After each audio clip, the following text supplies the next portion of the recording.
Welcome everybody. So this is a condensed version, as everyone else's version of my talk that I've been doing the past few years. But I hope it's still useful. Side projects for fun and profit, the 2020 edition. So I'm going to I'll have this up again at the end if I have time. But so feel free to email me or DM me any questions, problems you're facing, or if there's ever anything you want to brainstorm. I'm looking forward to hearing about all the hundreds of projects you guys are working on.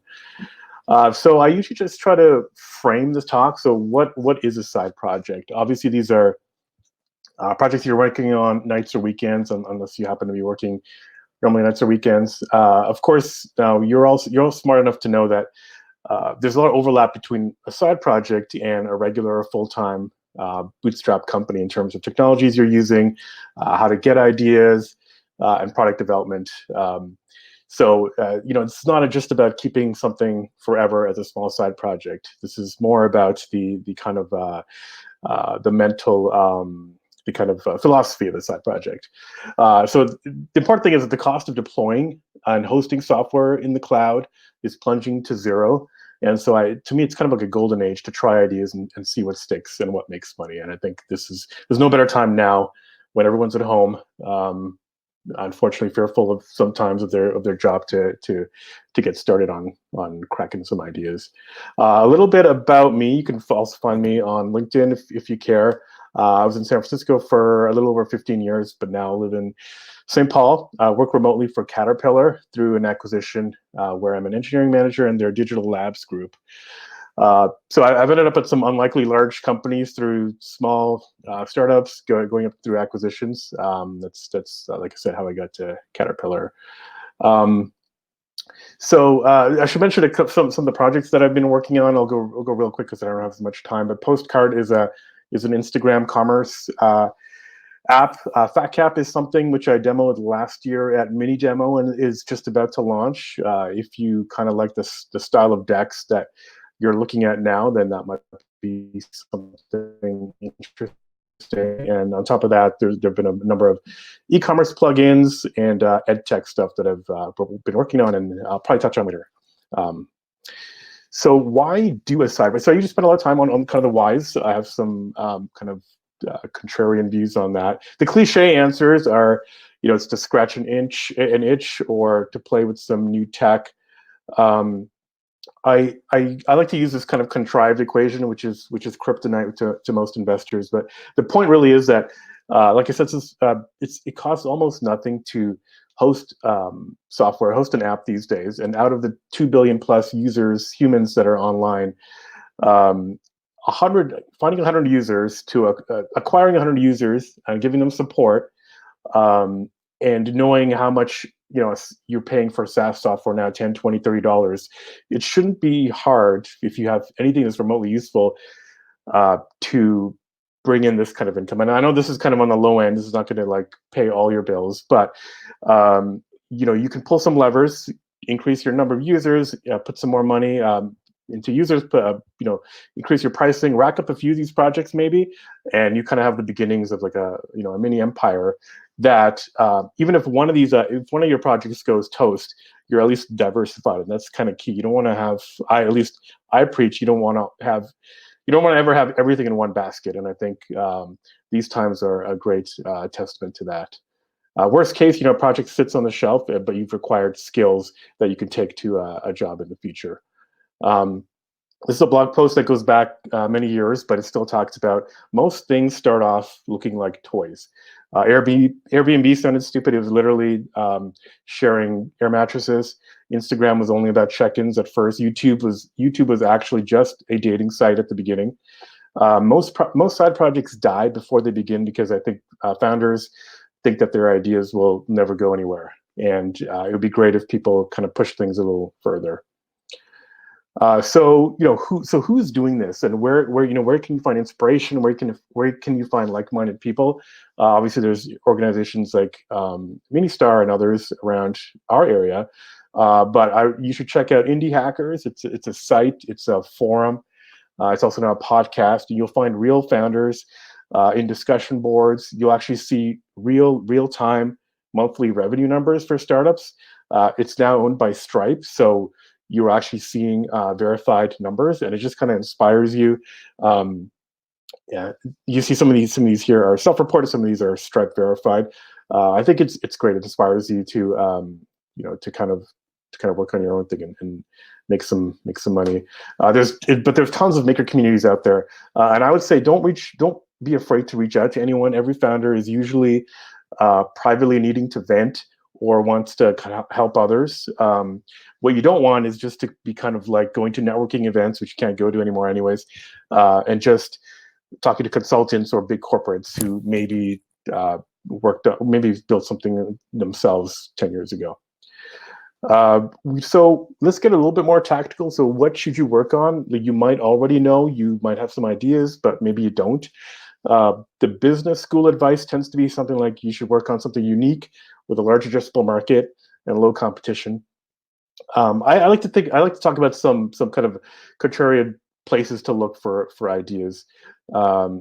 Most ideas that you think of, someone's already tried it.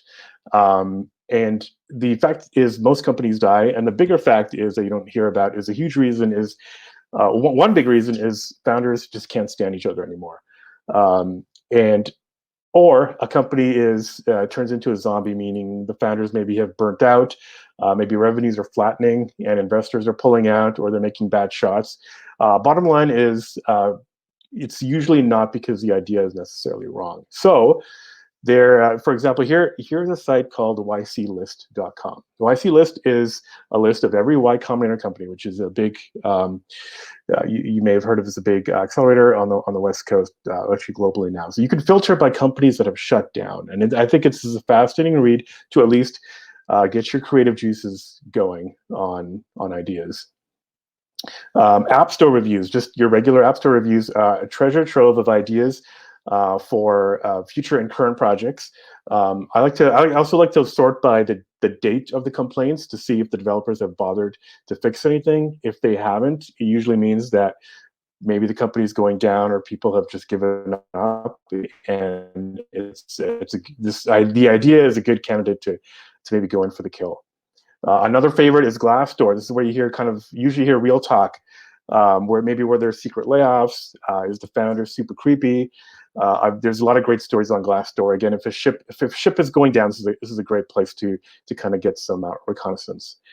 So nonprofits and volunteer opportunities, they all have similar pain points as for-profit companies, especially as business software is looking more consumer. There's a lot of opportunity there. So I'm on the board of a arts nonprofit called Articulture. I'm also on a PTO, and through those opportunities, I've built a bunch of e-commerce plugins and even some ed tech stuff that especially e-commerce stuff, I'm now starting to sticking them into the Shopify App Store and selling them to the million other Shopify stores that are around in the world.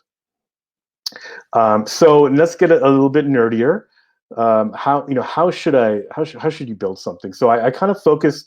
So I'm focusing more on software ventures, and to me, there are kind of three types of coders. There are people who know how to code already, people who want to know how to code, and people who know they will never be able to code or think they will never be able to code. Everyone can, or maybe they're just convinced they can't, or it's not the best use of their talents. So I'm going to try to address all these.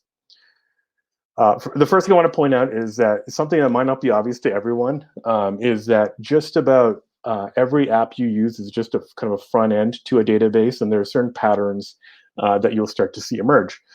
Basically, there are four basic operations that you do in a database. You create something, you retrieve something, you update something, or you delete something, and that's CRUD for short. Every app is basically just a few main types of objects that you're CRUDing. Airbnb, just basically users, apartments, and bookings that connect it to. That's basically the database. Pinterest is very simple, very similar. People, pins, very simple.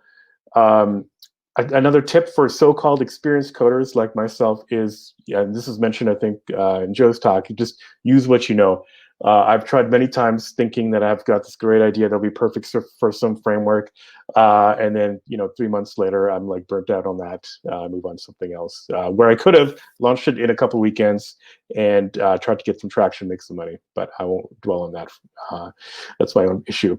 So I similarly don't optimize prematurely for good problems. Good problems meaning your idea taking off. Don't opt. That goes for your architecture too. As long as you don't do something completely stupid with your initial architecture, you should be fine for at least the first few versions. So minimum viable code is kind of goes hand in hand with side projects and want to get something out very quickly. Even if you already know how to code, you want to write, especially for side projects or when you're starting out, write as little code as possible. Firebase, if some of you don't know, is a basic collection of Google services that every app needs, like authentication, a real-time database, analytics, image storage, all rolled into a seamless platform where you can kind of a la carte pick and choose. And really, this can back your mobile site, your website, and all you basically have to do is write the front end interface to it. And this could literally just be your entire back end. Amazon now is something similar. So these tech giants are literally at war for your tiny startup. They don't know who's going to be the next Netflix and Pinterest. And so they are more than happy to give away all their tools, the same tools that Netflix and Pinterest use for you for a very, very minimal cost. This is really important to know. And they're launching new things every week. I want to also mention React Native. So if you know JavaScript, here's a great way to, in a performant way, launch something on multiple platforms very quickly. You happen to use Flutter, which is a new language by Google, but I have my reasons for that. It's also an amazing joy to use multi-platform. Your side project does not have to look ugly. So if you're feeling intimidated by needing to design a user interface that people that it's going to be attractive, this is where people usually stumble, and it's totally fine. Use Bootstrap, use Material Design by Google. There's a bunch of other open source front end frameworks that will just give your app a really nice skin in almost no time. So learning to code, obviously, if you're learning to code, big problem. You need to drop $20,000 to a boot camp. Obviously not. I'm not going to diss on boot camps right now, but you should look at consider all the online opportunities. Free Code Camp is one. They kind of have curriculums that you can follow. You can also get little certifications at the end, but this is great to look at. YouTube is both overrated and I think underrated. People I don't think realize the quality and how well organized some of the content is. And a lot of the best ones, a lot of the best playlists and videos, they're long and they come with GitHub repos that you can follow along later, actually look at the actual code, perhaps even clone it and have a demo up on your system in seconds. I also love this German guy, still don't know his name. He covers tons of topics from like the most basic up to the most complex frameworks in a super easy way. I think the channel is called Academind. Amazing to watch, and it'll literally be hours of content for one topic, which is amazing. This is a 73-part playlist on making a Slack clone down to every tiny piece of functionality. And I bet you can find a similar playlist that somebody else did and where you'll get a different perspective. So these are not even overly rehearsed like bootcamp would be, but they're filled with stumblings and random asides that end up being sometimes more useful than an entire lesson. I recommend watching all the way through without typing, and then going back and actually trying to write some of the code and just kind of repeating until you get it. I bet you will find kind of a project that's kind of 80% to your idea, and then you can kind of tweak later. Here's somebody doing like Uber down to every tiny detail. So whether you're a junior or senior, if you're looking for mentors remotely, I mean, there are people who will just have this is a GitHub repo of developer streams. So it's literally you're just watching probably a Twitch video of somebody coding, talking while they're coding, chatting while they're coding. Great way to just kind of like watch somebody in real time. It's not pair programming, obviously, but it's kind of, you get the idea. So even the big tech giants are in on this, though they are producing their own videos from their developer advocates, making up projects, live coding, having awkward pauses, stumbling, effing up, refactoring in real time, or putting off refactoring. Just it's really amazing to watch. Um, and what I do is this: I just kind of like get all the good ones subscribed on YouTube, and in the evenings I'll just kind of like go through and watch some that look interesting. And don't be afraid to copy. So just, as long as you know in 1 or 2 sentences what you're copying from wherever it is, I think it's super valuable you'll eventually, you'll learn it because you're going to run into the same problems over and over again. Really, the difference between, this is why a manager or a senior developer has multiple screens on their desk, is really because they're actually doing the same thing. And I do that to this day. So let's say you just still don't want to deal with code. There is a kind of a codeless revolution going on. Ryan Hoover from Product Hunt has a bunch of examples. I won't go through all of these, but you can have Airtable as your database. You can use Zapier to connect a number of things. If you're primarily a newsletter, you can use Substack. There's many ways that you can kind of cobble together something to see if it works. And you could probably do it within the free trials for a lot of these services. So let's say you're done and you're ready to launch. Obviously, you should spend a lot of money on a launch party. Invite your friends and family. I usually never have friends and family in my launch plan because they're the cohort that's going to lie to you the most to make you feel good. You'll need them later when nobody uses your app, but I think there are other more valuable ways to find kind of a more targeted market. So I advise you to Google for this. This is the side project marketing checklist. There are probably others. A bunch of free, kind of a checklist of just free things you should just plow through. Things that you might forget on your landing page, places to submit your app. Just that should be kind of table stakes. So the app stores, iOS and Android are not the only app stores. If you have an e-commerce plugin, Shopify has their own app store. Slack has their own app store. Even Alexa does. So what I usually kind of miss getting to is this part is Facebook ads. So Facebook ads obviously are a lot in the news a lot. But usually people don't see the actual targeting UI. This is where the real meat is. So it's super easy to create an ad with a simple image, a link, and a few words. And I think the screenshot is from a project that I worked on related to museums. I was looking for fans of fine arts in the Twin Cities. You can see how you can target down to like life events, recent activities or demographics. It's pretty amazing.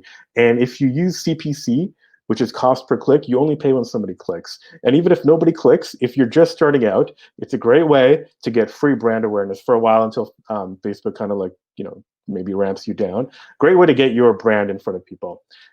Twitter has something similar, maybe not as effective because it's smaller, but it has some more interesting audience features. For example, you could target the followers of a competitor.